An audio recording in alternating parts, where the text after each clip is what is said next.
Olá, bem-vindo de volta. Esse é o canal da Altered no Brasil. Eu sou Domingos Creado e essa é a trilha sobre o Alt 2.0.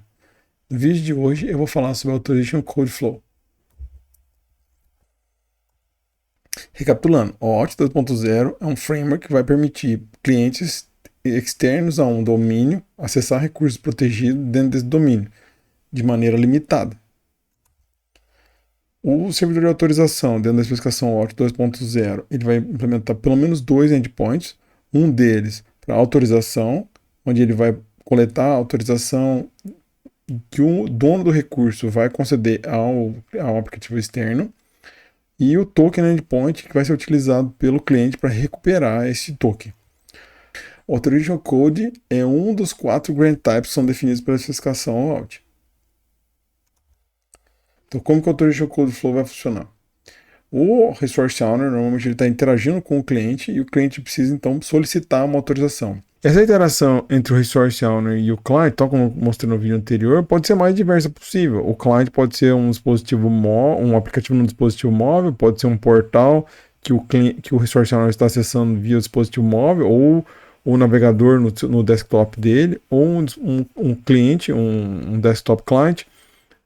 Por exemplo, ele configurar um tenant na AWS, ou pode ter diversos formatos. O cliente, então, ele vai redirecionar o navegador do Resource Owner para o endpoint de autorização, incluindo na URL o client ID, o response type equals code, que significa que ele está pedindo um código de autorização, a lista de escopos que estão sendo solicitados, que no caso da especificação OAuth é uma lista delimitada por espaço em branco, o state, ou seja, que é um dos campos que eu vou entrar mais no detalhe, mas ele é usado para proteção de cross-site, e a redirect URI, que é para onde o autorizador vai devolver o cliente. Então, o que é essa redirect URI? Quando o client redirecionou o browser do Resource Owner para o Authorization Endpoint, ele incluiu uma série de atributos. Ele pode ter feito um redirect de full page, ele pode ter mandado abrir a página de Authorization Endpoint se ele não é um cliente web, né? Se ele for por um aplicativo nativo, o browser vai ser lançado. Ele pode ter usado um iframe, ele pode ter usado um pop-up, enfim, a especificação Alt não restringe.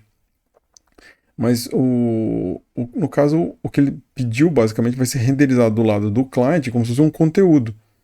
Então, a forma de voltar para dentro do cliente é usando direcionar essa área onde está o conteúdo de volta para o cliente. Por isso que o cliente ele tem que prover um redirect endpoint.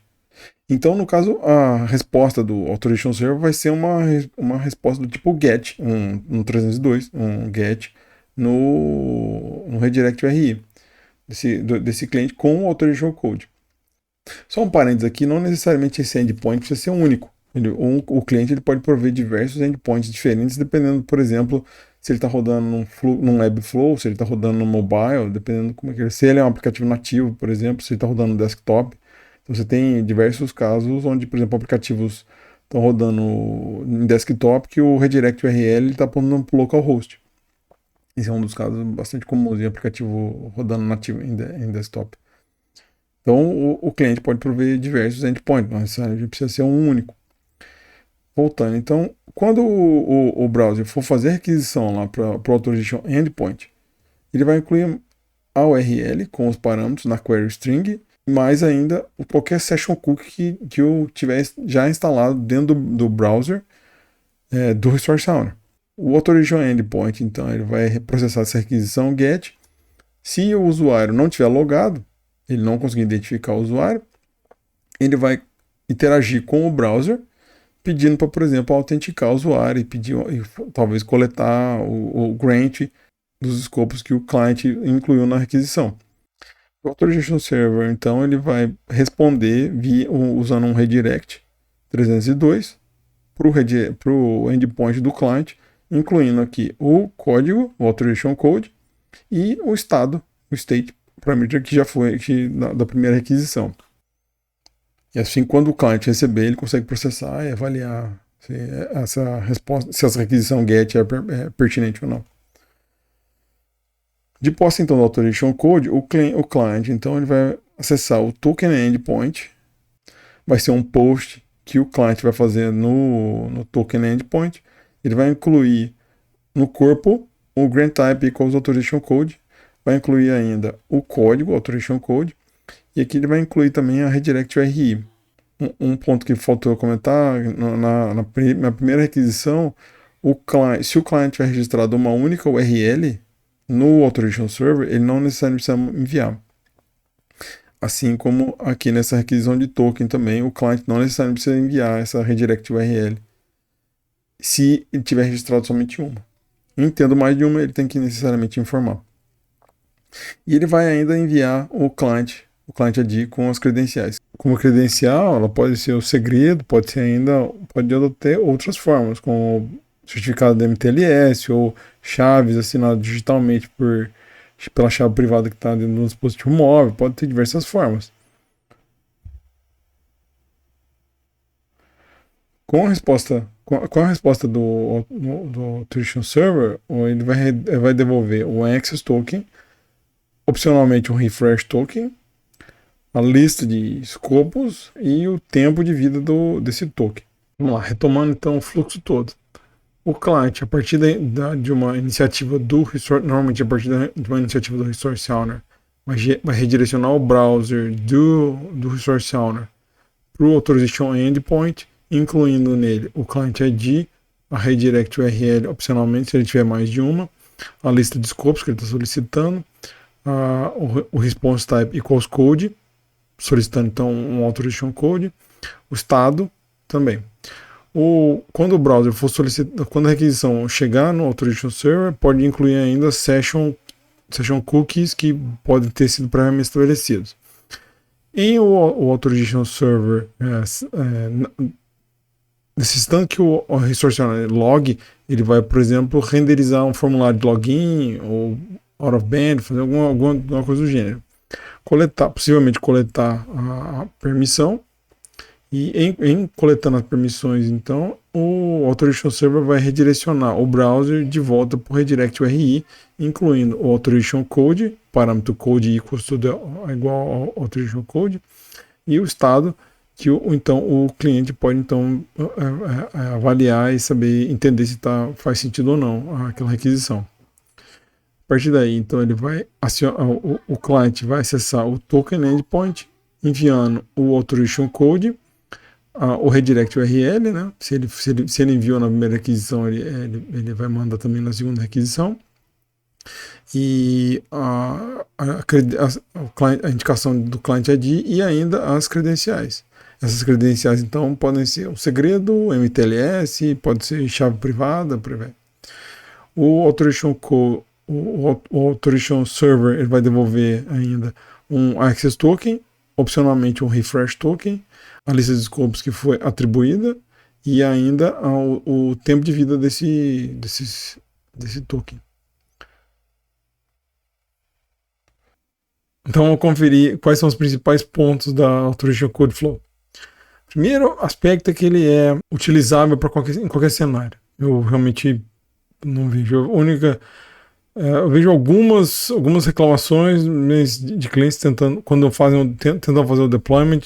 É, na verdade, uma reclamação de fazer 2 requisições ou mais requisições para o Authorization Server, mas no fim das contas a solução que se tem é mais insegura do que isso. O que é o típico caso de situações que a gente vê comumente, que é jogar fora a segurança em função da usabilidade. Mas o Authorization Code Flow ele é realmente utilizável para qualquer cenário. Um outro aspecto é que ele se baseia no agente, né, no browser, para transferir os dados da requisição e transitar de volta o Authorization Code para o client. Esse é realmente um dos principais aspectos, é da onde surge a maior parte das novas especificações, mudando como é que o Authorization Code Flow funciona exatamente nesse aspecto. Então a gente vai cobrir essas diversas especificações no futuro. Um terceiro ponto é que o Authorization Code Flow ele tem uma clara separação entre o que é a autenticação e o que é a autorização. Se a gente olhar de volta no fluxo geral, a gente tem as requisições 1 e 3, elas são estritamente relativas ao processo de autorização, enquanto a segunda requisição ela é uma requisição de autenticação. Tem um aspecto de coleta do grant na história, mas é muito minoritário. Então a gente consegue realmente perceber que tem uma separação bastante razoável entre o que é autorização e o que é autenticação. Então isso faz com que você implementar o Alt 2 não significa que você tem que descartar o que você já tem implementado com relação à autenticação. Isso vale também para, por exemplo, aplicativos móveis que já tenham desenvolvido uma série de tecnologias para fazer a garantia da identidade do usuário logado. E essa que é a ideia, basicamente, que permeou e é da onde baseia-se a filosofia por trás da plataforma da Outlet. Ela foi construída exatamente visando você conseguir construir as competências e as capacidades de OAuth e OpenID Connect sobre a sua infraestrutura sem desperdiçar absolutamente nada do que você tenha de fato no ar. Uma visão, um esquema de diagrama bastante alto nível, né? Você tem o seu Authorization Server, ele tem que desempenhar diversas funcionalidades de OAuth e OpenID Connect, bem como outras funcionalidades, como, por exemplo, profiles de FAP. Ou mesmo, se você está operando em clientes que estão operando fora do Brasil, onde tem mais claro essa Identity Assurance, requisito de IDA e KYC, você consegue implementar no Authorization Server essas funcionalidades e delegar ela diretamente para a plataforma da Outlet, o que habilita o teu Authorization Server a participar de diversos ecossistemas. Então é isso. Se você tem interesse na plataforma da Outlet, entre em contato com a gente, o site está aqui. E mais uma vez, eu queria agradecer. Eu queria avisar ainda que vão ter novos vídeos ainda publicando, detalhando um pouco mais sobre o OAuth. Se você não vai perder nenhum deles, subscreva-se no canal. Se você gostou desse vídeo, dá um joinha. E se você tem algum tópico que você queira também ver sobre especificação também, mande um e-mail pra gente, só entrar no site da Outlet, mandar via o canal de Sales. Eu estou acompanhando, só me mandar, eu fico sabendo. Já se eu puder, com certeza eu cubro. Valeu, muito obrigado. Até a próxima.